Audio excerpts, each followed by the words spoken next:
નમસ્કાર તમામ વિદ્યાર્થી મિત્રોનું હાર્દિક સ્વાગત છે અને સરસ મજાના આજના લેક્ચરની અંદર ઉપસ્થિત થયેલા તમામે તમામ નાના નાના ભૂલકાઓનું હાર્દિક સ્વાગત છે. હવે 9મું ધોરણ બસ ટૂંક સમયની અંદર તમારું પૂરું થઈ જાય અને 10મું ધોરણ છે એ ટૂંક સમયની અંદર શરૂ થઈ જશે. મારો વોઇસ બરોબર આવતો હોય તો ઓકે લખો અને ચિત્ર બરોબર દેખાતું હોય તો ઓકે લખો. રેડી? ઓકે, સરસ સરસ. ચાલો, તો હવે આપણે બહુ ટેન્શન લેવાની કઈ જરૂરિયાત નથી, કારણ કે માત્ર ને માત્ર only for attention attention attention અને એટેન્શન લેવા માટે થઈ અને આપણે આવી ગયા છીએ. હું તમને દેખાતો થઈ જાવ એટલે તમને એમ થઈ જાય કે નહીં. અને આજે સરસ મજાનું હું તમારા માટે હું લાઈને આવ્યો શું લખો છે, જાગતે રહો જાગતે રહો જાગતે રહો મેરે ભરોસે મત રહો જાગતે રહો. દેખાય છે? હા, અને આ જાગતે રહો ખાસ આપણે લઈને આવ્યા છે. ઓકે, બધા આવી ગયા છે.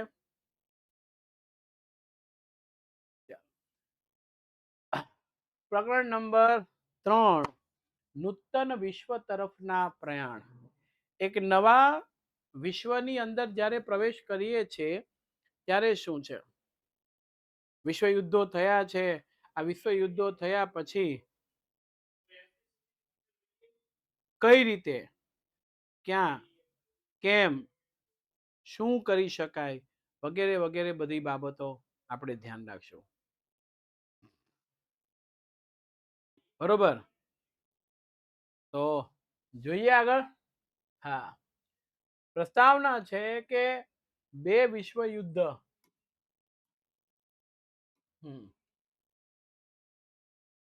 પ્રસ્તાવના બે વિશ્વ યુદ્ધ વચ્ચેના વૈશ્વિક પ્રવાહો.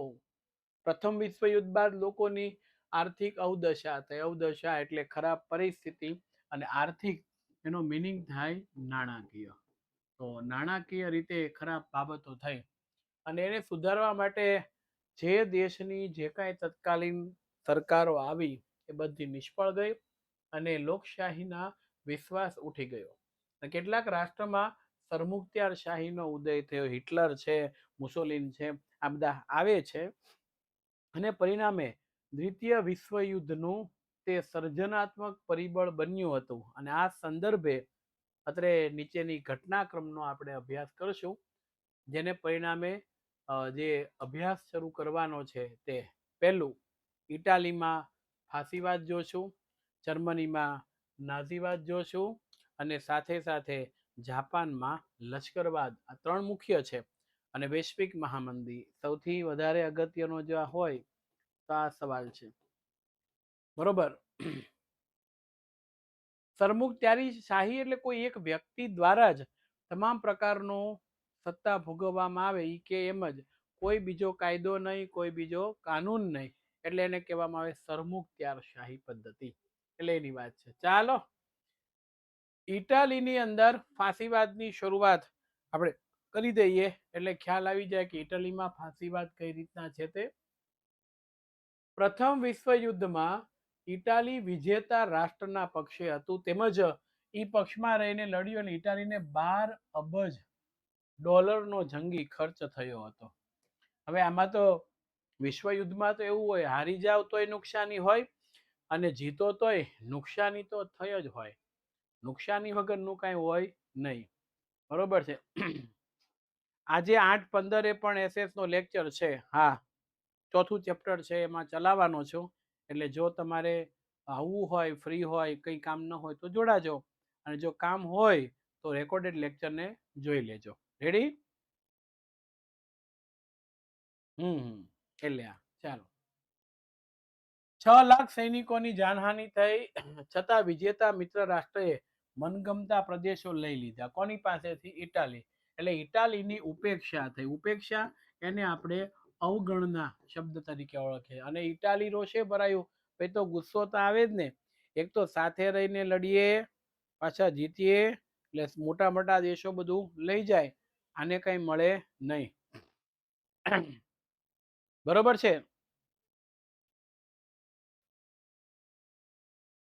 સમજ પડી ગઈ.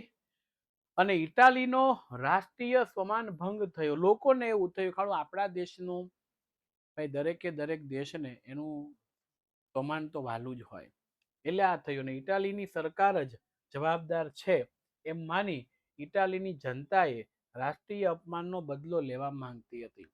આ બધું થયું તો સરકાર જવાબદાર છે, તો આપણે હવે એનો બદલો તો લેવો જ પડશે એવું આપણે. ઓહ,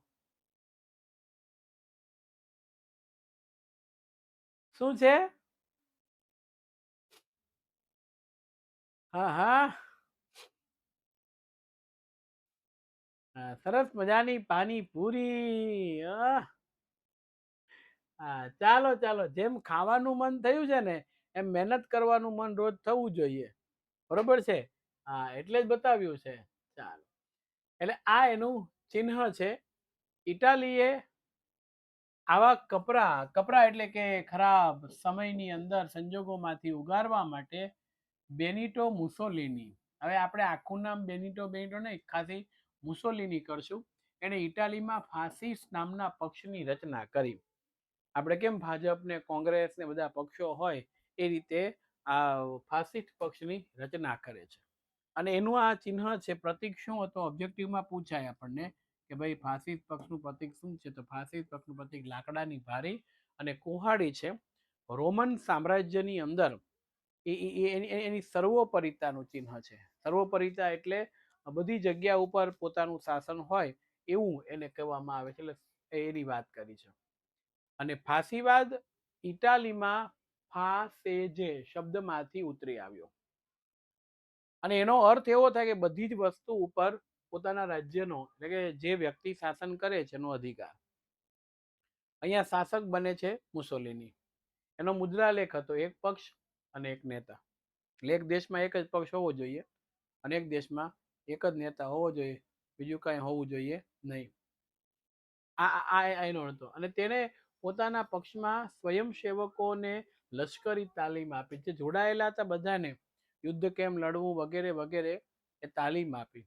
અને એનો ગણવેશ એ કાળા રંગનો હતો, બ્લેક કલરના કપડા.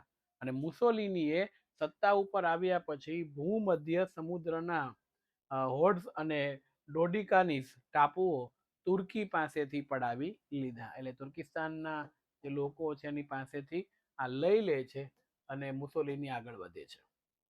1924માં અલ્બેનિયા, એબિસિનિયા, ફિફ્યુમ આ બંદરો જીતી લીધા. આ ત્રણ બંદરો કોણ જીતે છે? કયો દેશની આપણે વાત કરી છે?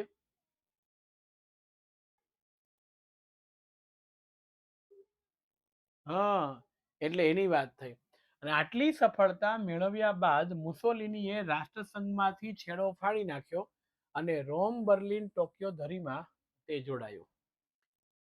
આમાં તકલીફ એ થઈ, વિશ્વયુદ્ધમાં સાથે રહ્યા, વિશ્વયુદ્ધ જીત્યા, પછી સારા પ્રદેશો બીજા લઈ ગયા અને એને કઈ મળ્યું નહીં. રેડી? તો મુદ્દો અહીંયા અહીં થઈ ગયો, જોડાઈ ગયું છે. આમ ઇટાલી દ્વિતીય વિશ્વયુદ્ધ માટેનું જવાબદાર પરિબળો બન્યો. એક પોસ્ટર મેં મુસોલિનીનું ગોત્યું છે.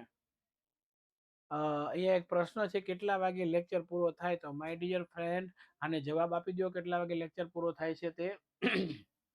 અને હવે બીજો પક્ષ આવે છે, જર્મનીની અંદર આવે છે. એ પક્ષનું નામ છે નાઝી પક્ષ. બરોબર. પ્રથમ વિશ્વયુદ્ધમાં જર્મનીની હાર થઈ, આર્થિક રીતે એ પડી ભાંગ્યું. પેરિસની શાંતિ પરિષદ, એમાં વર્સલેસની સંધિ ઉપર જર્મનીએ સહી કરવાની ફરજ પડી, એટલે જેમાં જે કહેવાયું એ જ તમારે લેવાનું એમ કરીને સહી કરી દો એવું કીધું. આ અન્યાયી સંધિથી જર્મન પ્રજા ક્રોધિત થઈ, એને ન્યાય નથી મળ્યો એવું એમાં થઈ ગયું. અને હિટલર રાષ્ટ્રવાદી સમાજવાદી જર્મન કામદાર પક્ષમાં 1919માં જોડાયો. અને આ નાઝી પક્ષ તરીકે ઓળખાય. હિટલર જેમાં જોડાય, મુસોલિની જેમાં જોડાય છે, એ પક્ષનું નામ શું છે? હા, અને જર્મનીનો પક્ષ છે કે જેમાં હિટલર જોડાય છે, એ પક્ષનું નામ શું છે? હા, એટલે અહીંયા આપણને આપવામાં આવ્યું છે. સર કઈ ખબર ના પડી, ધ્યાન રાખો એટલે ખબર પડશે. એટલે હવે આ આવી જાય છે હિટલર. એ સમાજવાદી હતો કે પોતાનું સામ્રાજ્ય છે, પોતાનું વિશ્વ ઉપર એને શાસન કરવું છે, પોતાનું જે સામ્રાજ્ય છે, પોતાનું સામ્રાજ્ય સતત ને સતત વધતું રહે એ માટેના એ પ્રયત્ન કર્યા છે. નાઝી પક્ષની વિચારસરણીમાં રાષ્ટ્રવાદ હતો અને સમાજવાદનો સમન્વય હતો કે દેશને આઝાદ કરાવે, દેશમાં શાસન કરે તો છે જ, પણ આપણા દેશનો વિસ્તાર વધે એવો. જર્મનીના રાષ્ટ્રપતિ હિડેનબર્ગનું અવસાન થયું. રાષ્ટ્રપતિ તરીકે હિડેનબર્ગ હતા, એનું મૃત્યુ થાય છે અને હિટલર રાષ્ટ્રપતિ પદ ઉપર આવી જાય છે. અને સરમુખત્યારશાહીનો મિનિંગ થાય પોતાની મરજી મુજબ જ શાસન કરનાર, એને કહેવામાં આવે છે સરમુખત્યારશાહી. બીજા કોઈનું કંઈ સાંભળે નહીં, બીજા કોઈનું કંઈ કહે નહીં તે. અને હિટલર ઉગ્રવાદી અને આક્રમક નીતિ અપનાવવા માટે જાણીતો હતો અને તેથી જર્મન પ્રજાએ સંકુચિત રાષ્ટ્રવાદ તરફ દોરી ગયો. એને સંકુચિત એટલે શું ખબર? લોકશાહી હોય ને તો એ સંકુચિત ન હોય, બધા કે એમ થાય. અહીંયા હિટલર સરમુખત્યાર છે, લોકશાહી નહીં, એટલે સંકુચિત, ઈ કે એમ જ કરવાનું. લોકશાહીમાં બધા કે એમ થાય એટલે વિસ્તૃત હોય, સંકુચિતમાં એક કે એમ જ કરવું પડે. અને જર્મન પ્રજા હિટલરને પોતાનો તારણહાર માનતી હતી. બરોબર છે. અને નાઝીવાદના સૈનિકો ભૂરા રંગના લશ્કરી પોશાક પહેરતા હતા અને ખંભા ઉપર લાલ રંગની પટ્ટી ચોટાડતા અને સ્વસ્તિક જેવું પ્રતીક, આ એમનું ચિહ્ન હતું. બરોબર છે. નાઝીવાદ છે જર્મનીનો, એની વાત કરે છે. સત્તા ઉપર હિટલર આવે છે અને આ હિટલર એક હતું એટલે પોતે કે એ જ કરવાનું. અને યુદ્ધ પ્રિય એનો સ્વભાવ, નાના નાના દેશો ઉપર આક્રમણ કરીને જીતતું જવાનું, પોતાનું સામ્યવાદી પોતાની સરકાર વધતી જાય એમ. એનું મુખ્ય ધ્યેય જર્મનીમાં એક મહત્વની સત્તા તરીકે ઉદયનું હતું, પરંતુ તેની નીતિઓનું લક્ષ્ય જર્મન જાતિના શુદ્ધિકરણના નામે યહૂદી અને જીપ્સી નામની પ્રજાતિ અને જે લોકો માનસિક રીતે અસ્થિર છે, મેન્ટલી પ્રિપેર નથી, એવા વ્યક્તિઓનો નાશ કરવાનો હતો. આ બધાને મારી નાખો. અને બીજા વિશ્વયુદ્ધના અંતે અસંખ્ય યુરોપિયન યહૂદીઓએ જીવ ખોયા, જે હોલિકાસ્ટ એટલે નરસંહાર તરીકે ઓળખાય. આ તમને ઓબ્જેક્ટિવમાં પૂછાય છે, નરસંહાર તરીકે કોણ જાણીતું છે તેની વાત આપણને આપવામાં આવી છે. બરોબર, એટલે નરસંહાર તરીકે આ જાણીતું છે. રેડી? બીજું, હિટલરનો વિસ્તારવાદ પાડોશી દેશો સાથે લશ્કરી પગલા, ચોક્કસ જૂથનો નાશ કરવાની નીતિ. બરોબર છે. ચોક્કસ જૂથની એટલે શું?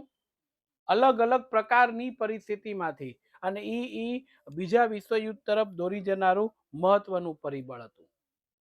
ચોક્કસ પ્રકારની પરિસ્થિતિ મુજબ એને કામ કરવું, ઈ કે એમ જ કરવું, ઈ કે દેશ ઉપર જીતવાનું, ઈ કે દેશ ઉપર ચડાઈ કરવાનું, એના સિવાય બીજું કાંઈ નહીં.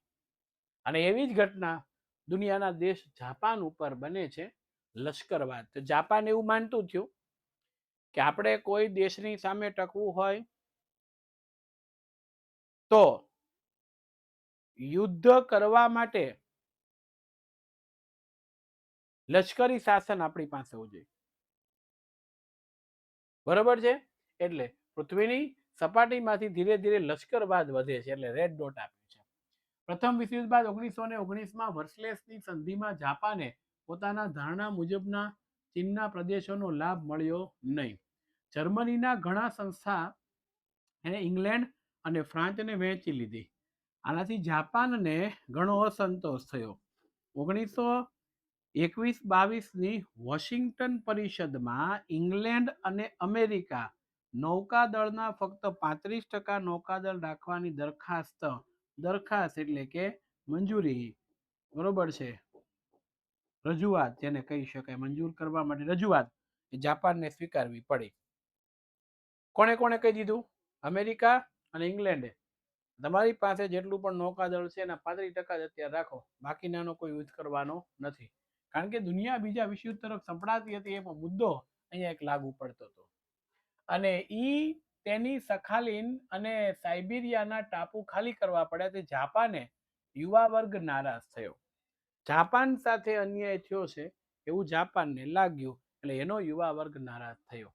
આ દરમિયાન જાપાનમાં ચૂંટણી થઈ. એમાં લશ્કરી ઢબના શાસનની તરફેણ કરનાર પક્ષોને ચૂંટણીમાં બહુમતી હતી કે આ દેશમાં કોઈ એક વ્યક્તિ નહીં પણ લશ્કરી શાસન કરાવો, સૈનિકો જે છે બધા શાસન કરે. અને જાપાનના લશ્કરી રાષ્ટ્રવાદ વિસ્તારવાદની નીતિ વ્યાપક બની અને જાપાને રાષ્ટ્રસંઘની સંમતિમાં કાયમી સભ્યપદ ન મળે, તો કાયમી સભ્યપદ પેલો વીટો પાવરની સત્તા જોતી તે ન મળી અને જાપાનના સામ્રાજ્યવાદી પ્રવૃત્તિને પશ્ચિમના દેશો રોકી શક્યા નહીં. તો ધીમે ધીમે કરતું જાપાન છે એક દેશમાંથી બીજા દેશને, બીજા દેશને ત્રીજો દેશ, આમ નાના નાના, આમ તો બધા દેશો જે મોટા મોટા મહાસત્તા ધરાવતા દેશો હતા એ પ્રથમ વિશ્વયુદ્ધ પછી બીજા દેશોને જીતવા માટે મંડ્યા હતા. ઇંગ્લેન્ડે પણ ઘણા બધા દેશોને જીત્યા હતા, તો આ દેશો પણ એવું કરતા હતા. જાપાને મંચુરિયમ નહીં હો, હા, મંચુરિયા કબજે કર્યું અને ત્યાં પોતાના મથકો, મસ્કો સરકાર નામ છે એના, જે મસકો સરકાર સ્થાપી. કામ ચલાવ સરકારની વાત છે, એટલે ટૂંકા ગાળા માટેની, ટૂંકા ગાળાની ચોક્કસ સરકારની સ્થાપના 1972માં. એ ઉપરાંત જાપાને કોરિયા, મંગોલિયા, માર્ગ અને ચીનના કેટલાક પ્રદેશો જીતી લીધા. અને જર્મની, ઇટાલી સાથે સંબંધો સુધારી પોતાના સામ્રાજ્યવાદનો દોર મૂક્યો. એને જર્મની, ઇટાલીને કીધું કે સાથે મળીને કામ કરીએ તો આગળ જાય એમ છે. હવે એને વિચાર્યું કે ગમે એ દેશ સાથે યુદ્ધ કરો, જીતો, એના ઉપર અત્યાચારો કરવા પડે તો કરો. અને સમ્રાટ મેઈજી પછી 1936માં ગાદીએ શહેનશાહ હિરોહિદો એ જાપાનની આ પ્રવૃત્તિને ઉત્તેજના આપી. પછી મેઈજી ગયા અને એના સત્તા ઉપર હિરોહિદી છે એ આવે છે. આમ જાપાને રાષ્ટ્રસંઘનો ત્યાગ કરી દીધો. એ ના પડી, રાષ્ટ્રસંઘ અમારે કઈ જોતું નથી, અમે કહીએ એમ તો થતું નથી, એટલે એ એક બધું થયું. અને આ ઘટના 1929માં બની, જો પાકીટ ખાલી થઈ ગયું. વૈશ્વિક મહામંદીની વાત થઈ. યુરોપના મોટા ભાગના રાષ્ટ્રોના વડાઓની એવી ધારણા હતી કે પ્રથમ વિશ્વયુદ્ધના અંતે વિશ્વની યુદ્ધતર સમસ્યાઓનો પણ અંત આવી જશે, પરંતુ આ ધારણા ખોટી પડી. એકાએક અમેરિકાના વોલ સ્ટ્રીટ શેર બજારમાં ઘણા મોટા પ્રમાણમાં શેર વેચાવા આવતા શેરની કિંમત અત્યંત ભયજનક રીતે ઘટવા માંડી. અને તેથી વિવેચકો, જેણે શેર ખરીદ્યા છે એવા લોકોએ વોલ સ્ટ્રીટ સંકટના નામથી ઓળખવામાં આવી. અને વોલ સ્ટ્રીટ સંકટ થયું આ 24 ઓક્ટોબર 1929. મિત્રો, મંદીનો સમય હોય ને ત્યારે દુનિયાના મોટા મોટા દેશો પોતાની વસ્તુનું ઉત્પાદન કરી, વેચાણ, ખરીદી, આ છે તે છે, એમાં ઘટાડો થાય. અને એની અંદર ઘટાડો થાય એટલે લોકો મંદીની અંદર મુશ્કેલીમાં મુકાય છે. આ સંકટે વિશ્વભરની આર્થિક સ્થિતિને ડામાડોળ કરી. ડામાડોળનો મિનિંગ થાય અસ્ત વ્યસ્ત કરી મૂકી હતી અને વૈશ્વિક મહામંદીનું સર્જન થયું. વિશ્વના મોટા ભાગના રાષ્ટ્રો આ મહામંદીના પ્રભાવ નીચે આવી ગયા. અને ગ્રેટ બ્રિટન, ઇંગ્લેન્ડ સરકારની વાત કરે છે, ઇંગ્લેન્ડ જેવી મહાસત્તા પણ તેમના પોતાનું ચલણ પાઉન્ડ છે એની સામે અનામત રૂપે રખાતું સુવર્ણ, સુવર્ણ એટલે થાય સોનું, એના જથ્થાની નીતિ ત્યજવી પડે. આમ તો નિયમ એવો છે, દુનિયાના કોઈ પણ દેશે નવું નાણું છાપવું હોય તો વિશ્વ બેંકને એટલું સોનું ગીરવે મૂકવું પડે, ગીરવે એટલે આપવું પડે, પછી મંજૂરી આપે અને તમે નાણું છાપી શકો. એનાથી દરેક દેશ ગમે ત્યારે નાણું છાપે નહીં અને દેશમાં મોંઘવારી ન વધે, આ એનો હેતુ હોય છે. પણ અહીંયા ગ્રેટ બ્રિટન મહામંદી થઈ તો નાણાં છાપવાની જરૂરિયાત પડી અને એણે આ સુવર્ણ આપવાની વાતને ત્યજી અને પોતાની જાતે નાણાં છાપી લીધા. અને તેનો પ્રભાવ વિશ્વના અન્ય રાષ્ટ્રો અને આંતરરાષ્ટ્રીય વ્યાપાર ઉદ્યોગ ઉપર પડ્યો. વિશ્વના અન્ય દેશો અને આંતરરાષ્ટ્રીય ઉદ્યોગ વેપાર ઉપર પડે છે એની વાત અહીંયા થઈ. આ જુઓ, અમેરિકા જેવા અમેરિકા જેવા સમૃદ્ધ રાષ્ટ્રોએ આર્થિક સ્થિતિની અવગણના કરીને કડક નિયંત્રણો લાદ્યા. એને દુનિયા ઉપર કડક નિયમો મૂક્યા. પૈસા હોય કે ન હોય, કઈ એટલા નિયમોનું પાલન તો તમારે કરવાનું જ છે. એટલે વિશ્વ વ્યાપાર અડધો થઈ ગયો. આમ દ્વિતીય વિશ્વયુદ્ધની રૂપરેખાની શરૂઆત થઈ. લો, જમી લો. કઈ કઈ વાનગી આમાં દેખાય છે એ મને કહો. હા, કમેન્ટ બોક્સની અંદર ઈ જણાવો કે આમાં કઈ કઈ વાનગીઓ દેખાય છે. વાનગી દેખાતી હોય એ બહુ જરૂરી છે. વાહ.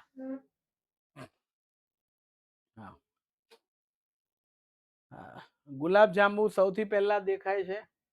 2 પ્રકારની ચટણી છે, પાપડ છે, પછી આ છે ને પેલી રોટી છે, બરોબર છે, બટર રોટી ચપાટી જેવું છે, ડુંગળી છે, લીંબુ છે, સલાડની અંદર છે, ટમેટા છે, મરચું છે, છાશ છે, પછી આ જીરા રાઈસ દાળ છે, સેવ ટમેટાનું શાક છે, પંજાબી શાક છે, પનીર શાક છે, અને આ કંઈક રાયતું હોય એવું મને લાગી રહ્યું છે. બસ આટલું આપણે ખાઈએ ત્યાં પેટ ભરાઈ જાય.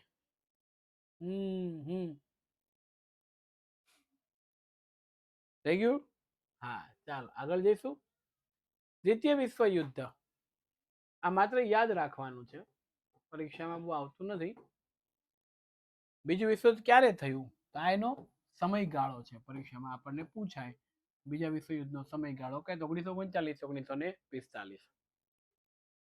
પ્રથમ વિશ્વયુદ્ધના અર્થે વર્સલેસની સંધિ જે થઈ એમાં જ બીજા વિશ્વયુદ્ધના બીબાઈ ગયા. પેરિસની શાંતિ પ્રક્રિયાએ અનેક રાષ્ટ્રોને અસંતુષ્ટ કર્યા. ત્યારબાદ બનેલી ઘટનાઓ દ્વિતીય વિશ્વયુદ્ધ તરફ લઈ ગઈ. તો મિત્રો, હવે આપણે પરિબળો કયા છે જોઈએ. તો આ અહીંથી શું શરૂ થયું? દ્વિતીય વિશ્વયુદ્ધ માટેના જવાબદાર પરિબળો. સૌથી પહેલા આપણે લખી દઈએ કે ભાઈ બીજા વિશ્વ યુદ્ધ માટેના પરિબળો જણાવો. પહેલું પરિબળ ઉગ્ર રાષ્ટ્ર. ઉગ્ર એટલે કેવો ખબર? જર્મની હોય, જાપાન હોય, ઇંગ્લેન્ડ હોય, ફ્રાન્સ હોય, રશિયા હોય, બધા એટલું વિચારણા કરી કે આપણો દેશ જેટલો છે એના કરતા એનો વિસ્તાર વધે, એનો પ્રદેશવાદ વધે એવું કાર્ય છે કરવાનું છે. બરોબર? યસ, અગત્યનું છે. પ્રથમ વિશ્વ જર્મન, જાપાન, ઇટાલીમાં રાષ્ટ્રવાદનો વિકાસ થયો. અને વર્સલેસની સંધિ તો વારે વારે આવે. પ્રજા ક્યારેય ભૂલી ન શકી. અને પરિણામે જર્મનીમાં જે નાજીવાદ વિચારસરણી હતી, એટલે જ્યાં જ્યાં જર્મન વસતો હોય એ પ્રદેશ જર્મનીને મળવો જોઈએ એમ કહીને ઓસ્ટ્રિયા અને જેકોસ્લાવિયાના કેટલાક પ્રદેશો હિટલરે લઈ લીધા. કે જ્યાં જ્યાં જર્મની હોય, જર્મન વ્યક્તિ હોય, ત્યાં અમારું શાસન હોવું જોઈએ, બાકી અમને કશું જોતું નથી. કહી દીધું બધાને. અને પછી તો ભાઈ આગળ ચાલ્યું. એટલે આ જર્મની છે એના કેટલાક પ્રદેશો છે એ લઈ લીધા.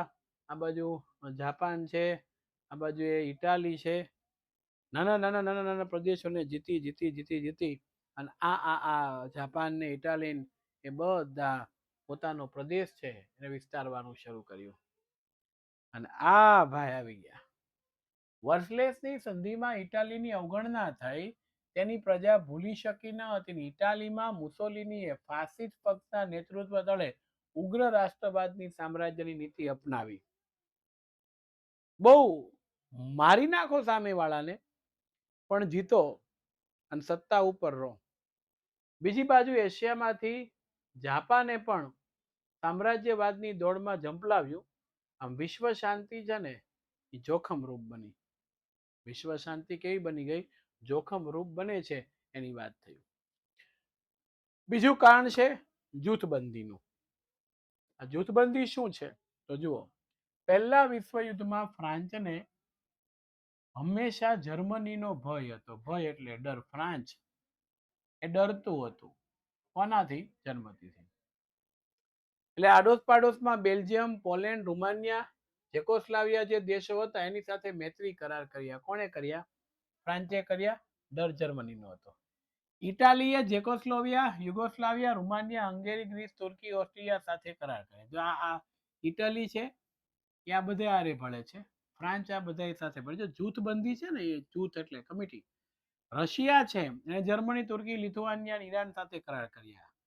ઇટાલીએ જર્મની અને જાપાનના સહયોગથી રોમ, બલ્ટિક, ટોક્યો ધરીની રચના કરી, કમિટી બનાવી. અને ઇંગ્લેન્ડ અને ફ્રાન્સે લોકશાહી મૂલ્યવાળું બીજું જૂથ રચ્યું. જો ભાઈ, ઇંગ્લેન્ડ અને ફ્રાન્સ લોકશાહી કરવાના મૂડમાં હતું, એને અલગથી આખી પોતાની પેનલ બનાવી.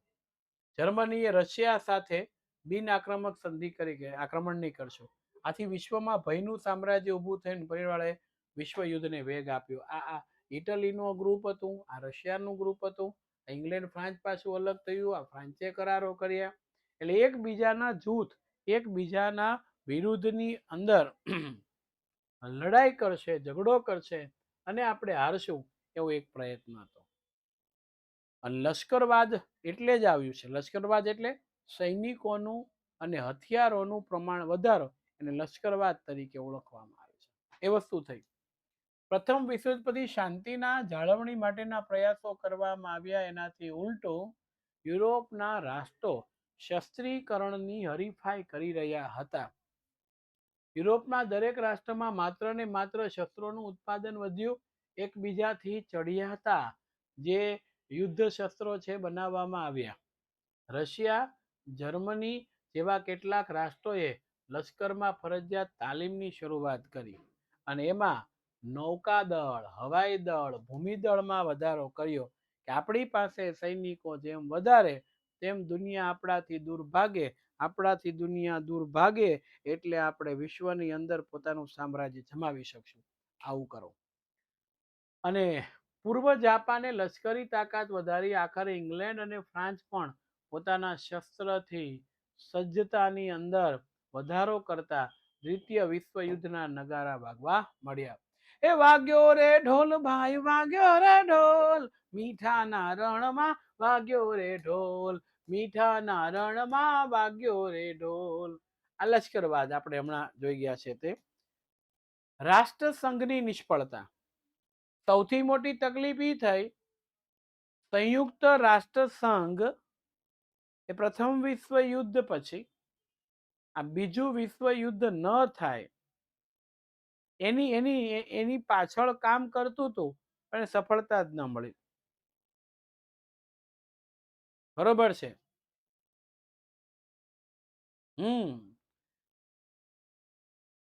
વગર કામની તમે જે કોમેન્ટ કરો છો એનો જવાબ સર કોઈ દિવસ આપે નહીં. એટલે તમારી કામની કોમેન્ટ તો છે નહીં. પ્રથમ વિશ્વયુદ્ધ બાદ વિશ્વ શાંતિમાં રાષ્ટ્રસંઘની સ્થાપના કરવામાં આવી.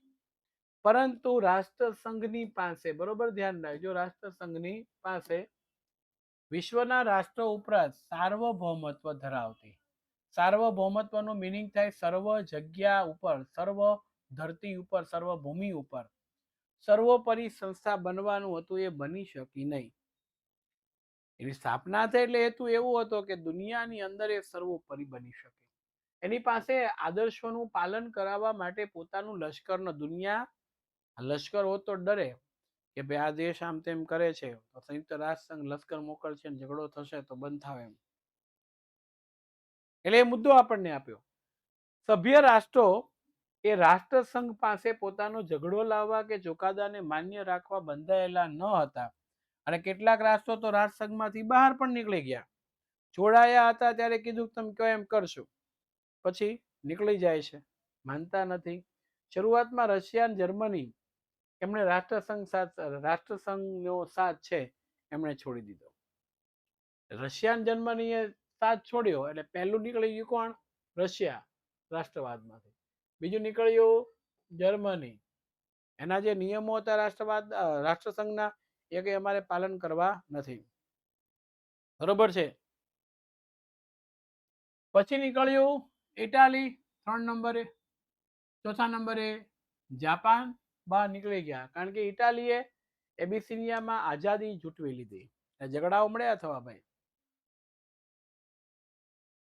અને જાપાને મંચુરિયા પર આક્રમણ કર્યું ને જર્મનીએ જેકોસ્લોવાકિયાના કેટલાક પ્રદેશો હડપ કરી લીધા, છતાં એ રાષ્ટ્ર સંઘ છે એને અટકાવી શક્યો નહીં.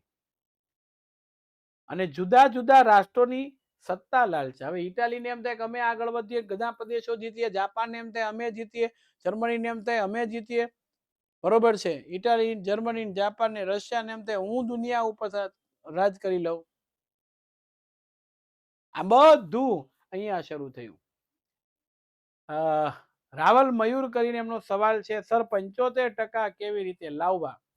તેનો જવાબ છે, આવી ખોટી કોમેન્ટ કર્યા વગર લેક્ચર ભરો અને મહેનત કરો તો 95% આવે, નહીતર 95 શું 75 65 નહીં આવે.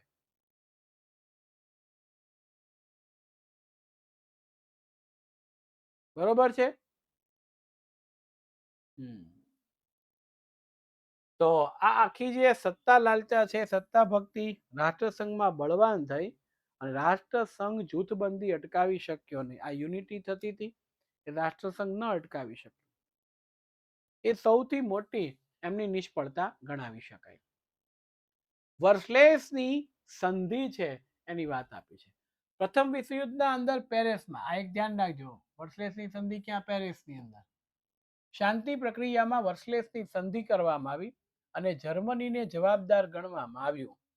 તેથી યુદ્ધ પેટે જર્મનીને $6.5 અબજ પાઉન્ડની રકમનો દંડ કર્યો અને રૂરુ પ્રાંત જેવા પ્રદેશો પણ લઈ લીધા. અને જર્મનીની નદી રાઈન એ આંતરરાષ્ટ્રીય જળમાર્ગ માટે ખુલ્લી થઈ. એટલે આપણા ઘરમાંથી બાજુવાળા રોજ ચાલીને આવીને જાય તો ખરાબ લાગે કે નહીં? આપણને ગમે નહીં. પાઉન્ડ એ ઇંગ્લેન્ડ છે, ઇંગ્લેન્ડ દેશ, એનો ચલણી નાણું છે, જેમ ભારતનો રૂપિયો, અમેરિકન ડોલર એમ. એટલે આ લોકોને જર્મનીને હેરાન થવાનો વારો આવ્યો. આમ અપમાનજનક અને અન્યાયી સંધિ જર્મની ઉપર ઠોકી બેસવાડવામાં આવી કે આટલું તો કરવાનું છે. બરોબર છે. હવે અહીંયા આપણને આપ્યો છે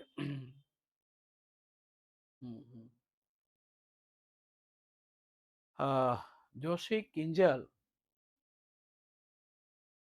બેન, આપણે માત્ર ભણવા આવ્યા છે, કોઈની સાથે દોસ્તી કરવા નહીં.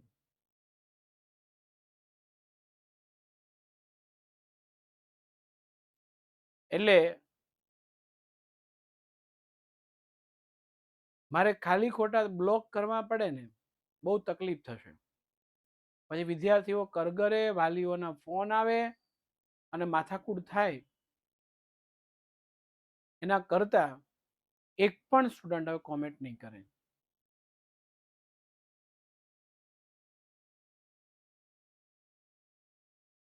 એક પણ વિદ્યાર્થી કોમેન્ટ નહીં કરે.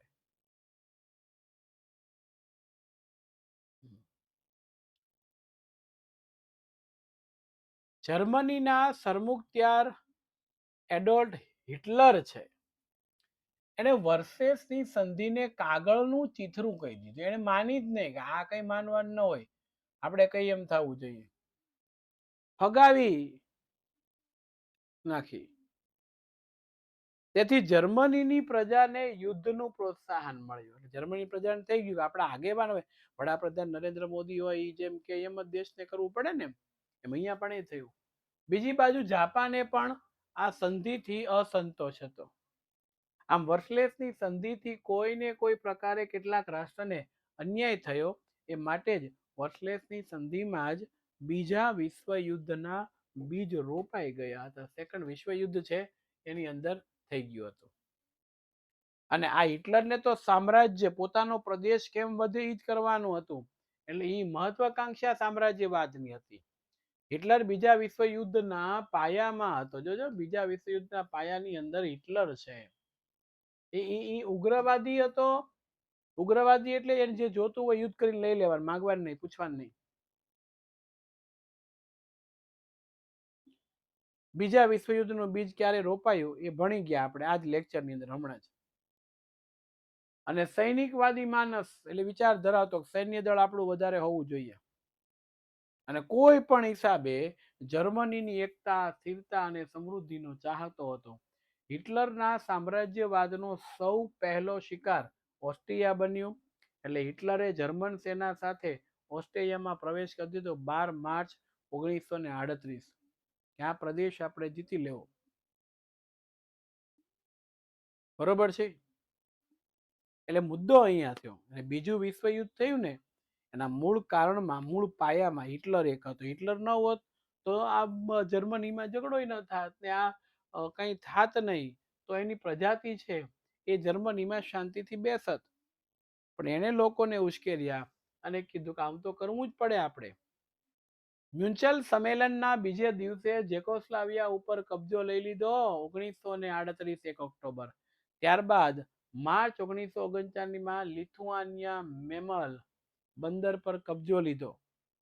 આમ વિશાળ જર્મનીનું રાષ્ટ્ર તેને સર્જન કર્યું. વિચાર કરો, ધીમે ધીમે કરતું વિશાળ જર્મની છે શરૂ થાય છે. હિટલરની સામ્રાજ્યવાદી નીતિ દ્વિતીય વિશ્વયુદ્ધ માટે મુખ્ય જવાબદાર હતી.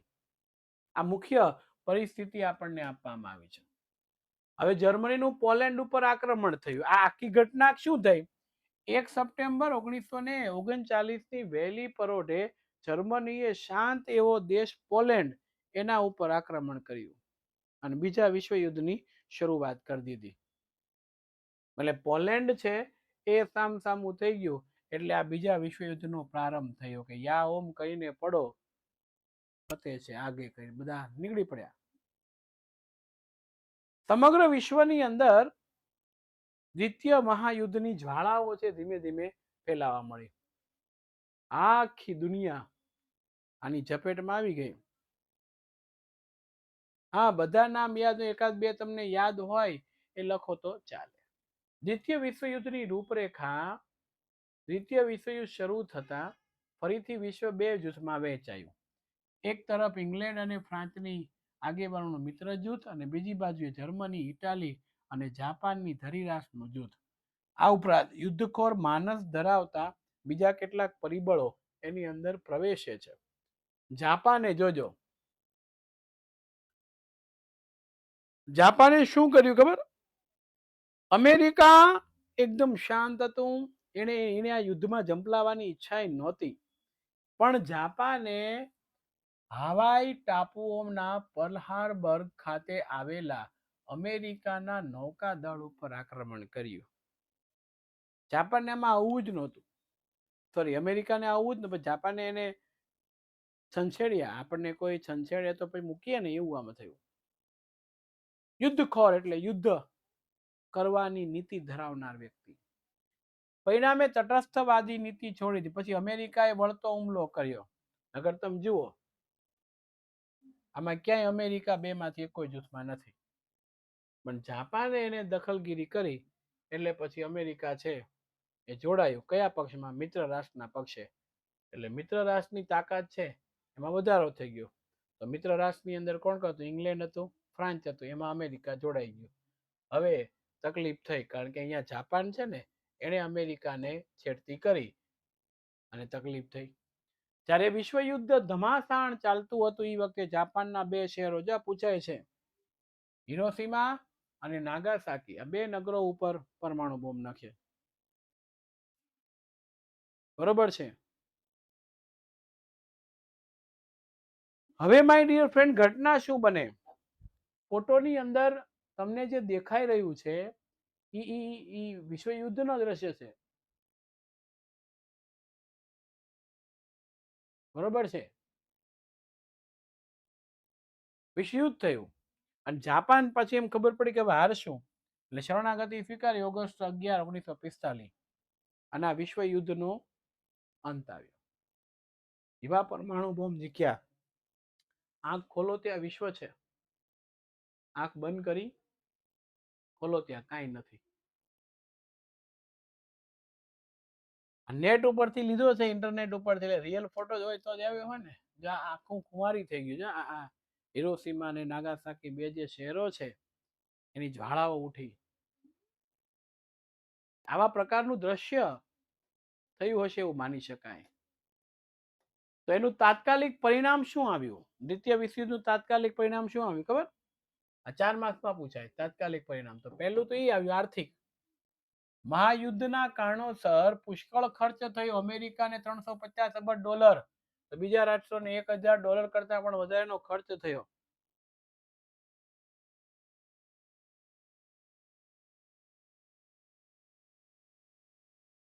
એમાંથી ખરાબ રિએક્ટરો નીકળે એટલે શ્વાસમાં લેવાય તો સ્ત્રીઓના ગર્ભમાં રહેલું બાળક છે એ ખોડખાપણ વાળું જન્મે. બરોબર છે. હિરેનભાઈ આવે છે. હિરેનભાઈ આવી ગયા. હિરેનભાઈ આવી ગયા છે. હા, હિરેનભાઈ છે. 2 મિનિટ 5 મિનિટનું કામ છે. હિરેનભાઈ, પરમાણુ બોમ્બ નાખ્યા હતા તો એમાં એવું શું હતું કે લોકો ખોડખાપણ વાળા જન્મતા હતા? રેડિયેશન. ઓકે, સરસ જવાબ આપ્યો. રેડિયેશન એવા હતા કે જે એની અંદર સાહેબ એવા પ્રકારના પરમાણુઓનો યુઝ થતો હોય છે. બરોબર, થોરિયમ છે, પછી મેલેડિયમ છે, પેલેડિયમ છે, એવા ઘણા બધા અલગ પ્રકારના રેડિયેશન પદાર્થો કે જે પોતાનામાંથી એવી આલ્ફા બીટા ગામા 3 પ્રકારના રે નીકળે, એને વિકિરણો કહેવામાં આવે છે. વિકિરણો આપણા શરીરની ચામડીઓની અંદર ઘણું બધું નુકસાન કરે, એના કારણે ઘણું બધું થાય. અને આપણા જીનેટિક્સમાં પણ ફેરફાર થઈ જાય. આપણું ડીએનએ છે ને એમાં પણ ચેન્જીસ થઈ જાય. જેમ કે પિતાનો શુક્રકોષ હોય, ધારો કે પિતા છે એવી જમીન ઉપર છે જ્યાં રેડિયેશન છે, પિતા એ ખાય એમાંથી કોષો બનવાના છે, જનન કોષો જેને કહેવાય શુક્રકોષ. એમાં ચેન્જીસ થઈ જાય ઓટોમેટિક છે. અમુક આનુવંશિક માહિતીઓ ભૂસાઈ જાય.